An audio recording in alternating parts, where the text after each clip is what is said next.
బంగ్లాదేశ్లో హిందువులపై జరుగుతున్న దాడులకు నిరసనగా విశాఖ బీచ్ రోడ్డులో హిందువులు ఐక్యత ర్యాలీ నిర్వహించారు.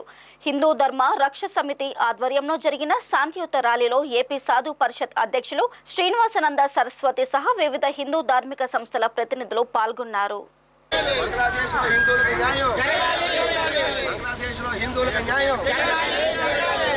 ఈ సందర్భంగా శ్రీనివాసానంద సరస్వతి మాట్లాడుతూ బంగ్లాదేశ్లో మైనారిటీలుగా ఉన్న హిందువులపై దాడులు జరుగుతుంటే మన దేశంలో ఉన్న మైనారిటీలు ఖండించకపోవడం బాధాకరమని ఆవేదన వ్యక్తం చేశారు. ప్రపంచంలో ఏ మతంపై దాడులు జరిగినా ఖండించే హిందువులకు ఇప్పుడు దిక్కు లేకపోవడం దారుణమని అన్నారు. దీనిపై ఐక్యరాజ్య సమితి వెంటనే స్పందించాలని ఆయన డిమాండ్ చేశారు.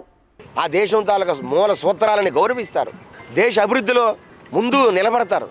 అటువంటి శాంతి కాముకులు, ప్రపంచ శాంతిని కోరే హిందూ జాతిని ఇంత దారుణంగా బంగ్లాదేశ్లో సామూహిక దానకాండలు చేస్తూ ఉంటే ఈ రాష్ట్రంలో ఉండేటువంటి హిందువులతో మేము కలిసి ఉన్నాం.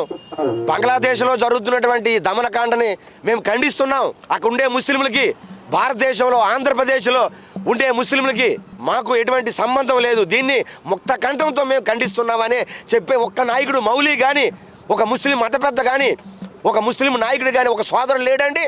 ఇదేనా మీరు ఇచ్చే గౌరవం హిందువులకి? అదే హిందువులకి మేము హిందువులుగా మేము ఉండి గతంలో ఎక్కడే సంఘటన జరిగినా, అది ఏ మతం మీద జరిగినా మేము ఖండిస్తామే. ఇది తప్పు అని మేము హిందూ సమాజం ముందుకొచ్చి అనేక రకాలుగా సంఘీభావంగా ఉంటామే. చాలా దారుణం అండి.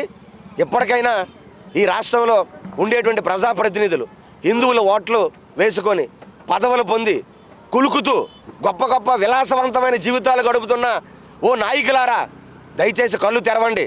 మీ ఈ హిందూ జాతిని ఈరోజు బంగ్లాదేశ్లో జరిగింది, రేపు భారతదేశంలో జరగదని గ్యారంటీ ఉందా? తక్షణమే ఐక్యరాజ్య సమితి ఏమవుతుందో మాకు అర్థం కావడంలే, యునెస్కో ఏమవుతుందో అర్థం కావడంలే. ఎక్కడైనా సమస్య వస్తే ఐక్యరాజ్య సమితి దళాలు వెళ్తాయి. ఇంత హిందువులకు దాడులు జరుగుతున్నా మరి స్పందన లేదు ఐక్యరాజ్య సమితి. అలాగే కేంద్ర రాష్ట్ర ప్రభుత్వాలు కూడా తక్షణమే కేంద్రం స్పష్టంగా స్పందించింది. మోడీ గారు కూడా ఆ ప్రధానమంత్రికి స్పష్టమైన సందేశాలు ఇచ్చారు. హిందువులకి, అక్కడ ఉండే మైనార్టీలకి మీరు రక్షణ కల్పించకపోతే బౌద్ధులు కానీ, జైనువులు కానీ, సిక్కులు కానీ తప్పనిసరిగా దాన్ని సీరియస్గా మేము తీసుకుంటామన్నారు.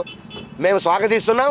తప్పనిసరిగా బంగ్లాదేశ్లో హిందువులకి న్యాయం జరగాలని, హిందూ ధర్మాన్ని అక్కడ ప్రభుత్వాలు గౌరవించాలని, హిందువుల తాలూకా ధనమాన ప్రాణాలకు రక్షణ కల్పించాలని కోరుకుంటూ ఈరోజు విశాఖపట్నంలో శాంతియుత ర్యాలీకి హిందూ బంధువులు అందరం కూడా చేస్తున్నాం.